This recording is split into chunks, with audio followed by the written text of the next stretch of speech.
Hey, it's the Smarticle Podcast. He's Brandon. I'm Larry. Hey, Brandon, before we get going, I just want to say happy leap year to you.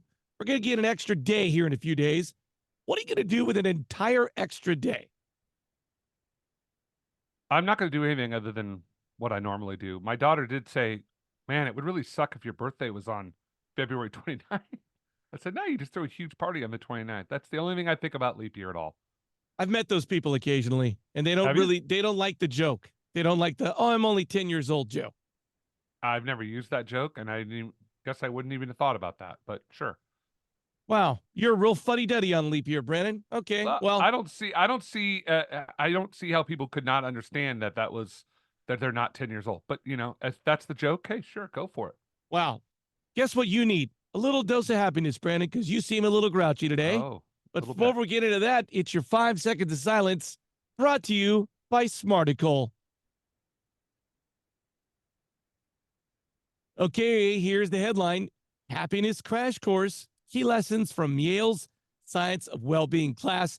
This is a post written on Medium by Anna Pauley, who went to Dr. Lori Santos's class at Yale, and she sort of recaps happiness and the class.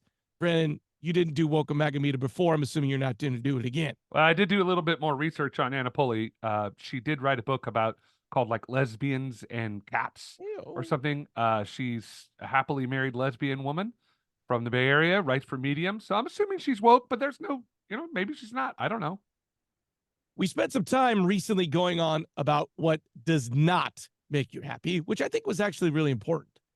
We're now moving on to what actually does make you happy and a reporting from this class. Number one, not buying stuff makes you happy. Living Mm-hmm. and investing in experiences.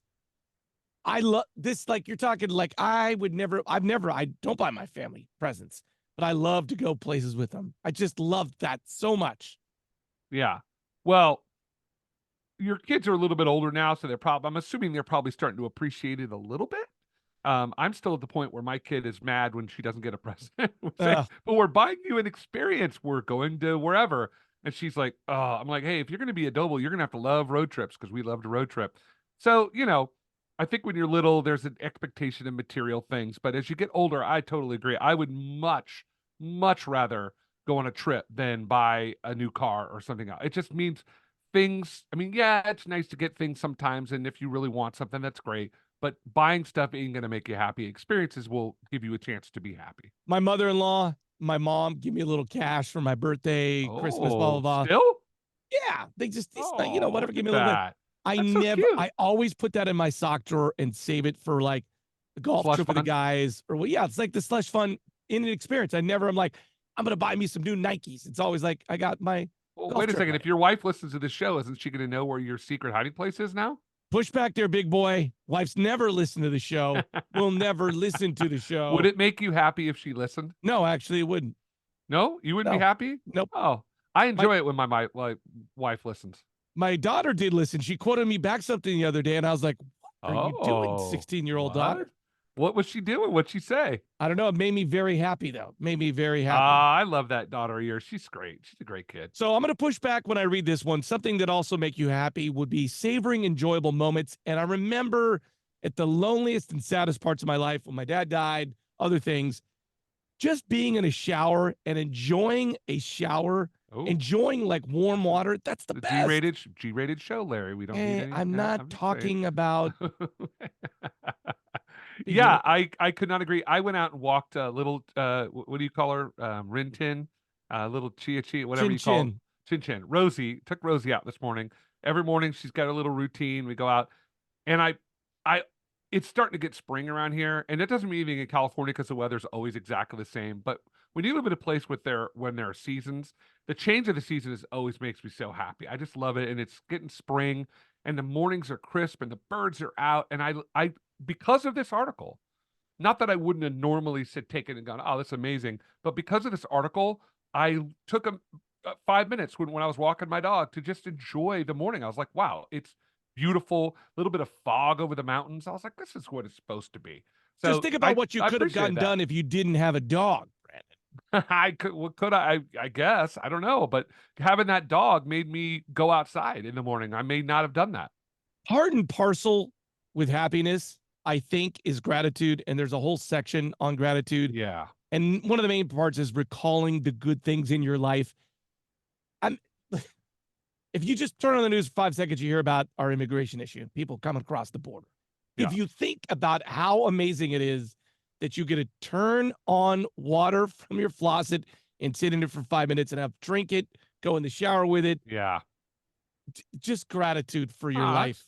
that's a good way to look at it, Lawrence. I like that. I mean, I sort of take those things in, maybe never that, but I'm like, you're right, man. Having clean drinking water Oh, is a luxury. I mean, so many things that we take for granted in the United States, around the world, they don't. If you've traveled at all in any countries, any third world countries, you know, man, we are blessed. And we are the fact that people sit around and complain. And part of this article was that what are the hedonic memory that you forget those things. But I think that's why you have a gratitude. I love that they have a gratitude journal. I think it's a really important thing to constantly remind yourself. I was at a friend's birthday party. oh, A shout out to my friend John, just turned 40. Good dude. Had this great backyard, having a band out there, and all these kids. It was like kids running everywhere. You'd have been in heaven. It was a Larry Olson moment. Hold on. And I'm sitting there thinking to myself, when I was a kid, when I was a little hippie kid out on the ranch, and they would always have these events, and the kids would be running. It would just struck a core memory in me, and it just made me grateful. I was like, wow, my daughter's getting this experience right now, and all these other kids are getting this core memory experience. I love that. can we go back to you traveling in third world countries and tell us about you pooping in a hut in Machu Picchu? If you could go back, Oh, I did do that. I did I do know that. It you was did. really, really gross. Yeah, and that there's a perfect example of these people that There you you go. stand over these pit toilets and you're like, "Oh, I'm so grateful I don't have to do that." I'm so when we were a kid living on the ranch, we had an outhouse. I tell my daughter, I'm like, "We did not have indoor plumbing. We had an outhouse." And people are like, "What?" I'm like, "Dude, hippies, man, going back to the land." Can you then That was gross. further deep dive and tell us when you have to go clean out the leeches in the outhouse, Brandon? Well, Could there you are no tell us about that? leeches in California, dumbass. In But, the in you the know, in the septic tank, you had to go do the leach clean. I've never told that story on air. I told you as my friend one time, but I'm not going to tell that story. We'll all be thankful I'm tomorrow grateful. that Yeah. we don't have to hear you tell the leech story again if you There tell it are no today. leeches in California, Larry. Okay. Anyways, No, there were no leeches. part and parcel with gratitude, happiness. Then comes, Brandon, kindness, similar to gratitude, counting kindness. I don't like giving gifts in general. But when I think of a really good gift that I'm excited to give one and I give it to someone, it just makes me so happy. For instance, my in laws have this giant freaking dog.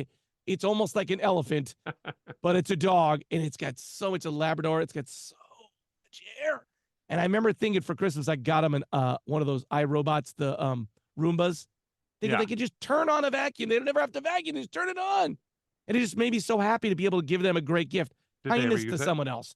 Always, they ish. They use it ish. Well, it's funny. I was thinking about it as you were saying that. I think of you as a good man. I don't know if I think Oh, of you as a kind man. yeah. You're kind of Thank mean to you. me a lot, and you're kind That a of mean to compliment? people. Well, do you think of yourself as a No, kind not man? really. Well, why not then? I mean, you could always be kinder. No, but I mean, is there a reason in Well, here's what I your will say. okay? Because part two of this is there are always times where I'm like, you know what? I should buy that person's coffee when I'm standing in line, or I see someone fumbling around. I'm like, I'll just, but I don't do it. As opposed to other people that actually, I'm like, Yeah. if I see people fumbling around, I'm like, I got their coffee. But you I'm like, stop yourself at the border of yeah, kindness. yeah, You I do. literally- I you stop at the stop. border of kindness too often. That's a great analogy. Oh my I need to gosh. cross the border. Yeah, you do. It's funny. You talk about gifts. I remember I love getting people gifts if I think they're gonna like them. And Yeah. part of that's a little bit on you, ego. Like, oh, really hope they like this gift. I mean, you should really give a gift just because you like giving it. But whenever I see a shirt that I think you're gonna like, I've probably done it 3 or 4 times. I like to buy Yeah. you a And shirt I because wear I'm them all like, the ah. time. And you know the reason why I like shirts so much? I collect them. I have like 400 shirts. I don't collect anything else. The reason is it's like for me, it's a memory of the place I've been or a restaurant I went to, and I just really like that. I like the conversation it starts. That leads me to happiness. When someone comes up to me, it's like, "Oh man, you were in blah, blah, blah. You were in Montana. I'm like, that place was great. I love that. It makes me so happy. So I don't know. There's things that people, I mean, you say don't buy stuff, and I agree with that. But collecting or giving, I think, is a really good thing to bring happiness. Let's stay on your random friends, people talking about your shirts thing, because Yeah. in order to have happiness, you need to have social connections. And I love this. You need stronger social ties to people you know. But here's the other one. You need to talk to strangers. We've talked about this before. To Yeah. be happy, you need to talk to strangers. Isn't that bizarre? No, I don't think it's bizarre. I think that some people have problems talking to people. My dad was the king of, and Corey's mom was the queen of just talking to everybody. Like, go to the grocery store line and say, "Hey, how's your day going?" I was like, "Oh, Dad, seriously." Like, you did. And I found that I've become a little bit like my dad in the sense of I'm like that Geico commercial where you become like your parents, the new homeowner. I find myself being like that. "Hey, how you doing there, Alice?" I'm the total name tag abuser, but I genuinely want them to feel better after having come into contact with me, not worse. And so, like, I try to engage with people. I try to read the room a little bit to say, hey, this person's clearly not having it, so I could back off. My dad would just be like barrel through. But so there is something really important to talking to strangers. You're saving tissue boxes like the commercial. This is a great one too. Happiness is flow, right? So it talks about doing something that you're skilled at and you forget about time. You're so into whatever you're doing, you don't even think about getting on your phone, taking a picture, blah, blah, blah. There's that great Netflix documentary called Chasing the 100-Foot Wave. Why do Oh, yeah. adventure seeking athletes go and ride a 120-foot wave when they could die? It's because the only minute of their day that their brain is not thinking about anything other than what they're exactly doing. So they got to go in a 100-foot wave to do it. Being in a flow state makes you happy. Oh, absolutely. And I think about like why exercise is such a great thing. Mm. Same basic idea. It's like when when I do a really hard workout, that's always when I see people just like, kind of going half ass at it. I'm like, well, they're not really getting there. But when I get a really hard workout and I'm sweating and I'm tired, I'm just trying to get through this workout. It is hard, but there's something incredible about it. Number one, the endorphins of when you're done with it. Hey-o. Number two is how it's going to make you feel in general. But it really is the way of just for 1 minute or 30 minutes or whatever it is, to turn off your brain and just get in touch with your body and just go for it exercise wise. I just think it's amazing. I love it. Exercise, sleep's important. But back to your idea of flow, I know this is to sound crazy. My wife's flow state is puzzling. She Oh no, literally I don't think that's crazy. I know quite funny. I don't know any men that do that, but I know like 5 or 6 women that flow state. And my wife loves puzzles. Like just loves getting into it. Our friend honestly, Christine loves it. Yeah, it's weird. my wife is like got 1,000 things wrong with her, but like she starts puzzling and she's happy. And I'm like, God, I do tell him like, you seem like a loser. Like, you seem like Why? a Well, loser. wait. I think that the reason why people get into a flow state and puzzling is because you're creating something in front of you. There is an end to it, and it's challenging. So I totally get it. It's not so. My ADD kicks in so hard that I'm like I Yeah. can't leave it. I don't know if that's OCD, whatever that is, but I can't start a puzzle and not and walk away from it.